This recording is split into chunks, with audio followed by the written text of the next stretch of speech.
Oh yeah, and another insight. Hey guys, so why is the US in the Middle East fighting all the wars that are way over there and are printing money with their Federal Reserve to bankrupt their own citizens through inflation, suck them dry with a straw, to fight in a war that they weren't provoked into? Why would they do that? Well, I mean, I think, let's say if you are not positive, let's say evil, and you like to see people suffer because you might feed on fear and division, then you might sort of set up a Federal Reserve in 1916.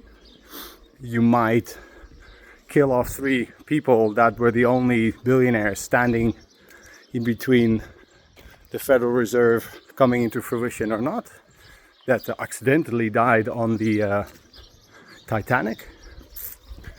Then that same year you instigate income tax, and then you slowly through all the first wars, second wars, all the wars, and in 1971 gold off the gold standard. So money is no longer money because it's not backed by gold. It's just fugazi. It's just a promise. You can just print it, and because you have it and because people want to spend it, that is money, right? The government can do that. And then you just like continuously fund everybody. You own the media, through Project Mockingbird, put federal agents there, and then you make sure that there's always a crisis. You always need more money. So you always need to print more money so that all the people in your country have less purchasing power. So they have to work like a hamster on the wheel even faster. And they cannot even see what's happening.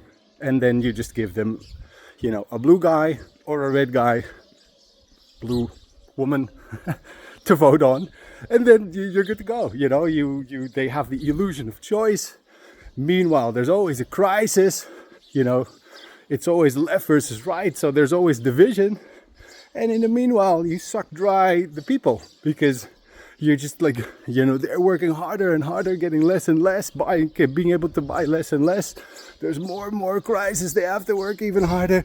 Their purchasing power is going down. There's even more wars and stuff is going on in the Middle East that you didn't even ask for. A guy runs for office that says, we'll never be in wars. I'll pull out of all the wars, and then into all the wars, more spending, more dry sucking of the people.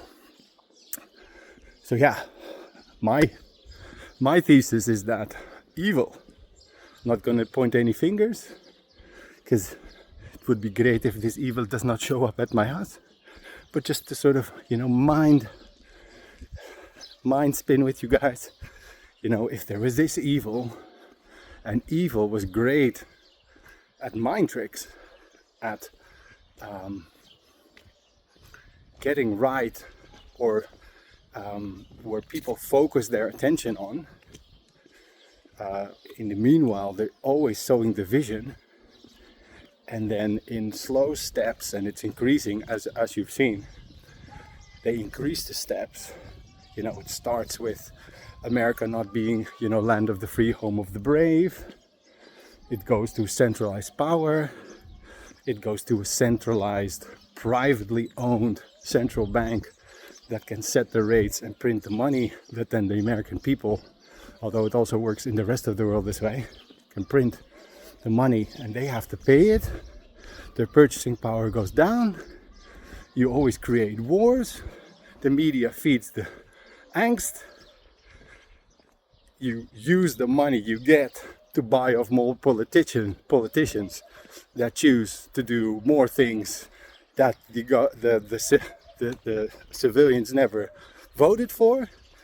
And then you come to a situation where nobody voted on something and it's still going to happen, and it has to do with the war and nobody wants it and everybody's going to get it. Yeah, if you didn't hear about the Federal Reserve before, if you didn't know that the Federal Reserve was not federal, if you've never thought about good and evil, then I'll talk more about that in another video. Just wanted to share that with you guys. Have a great day.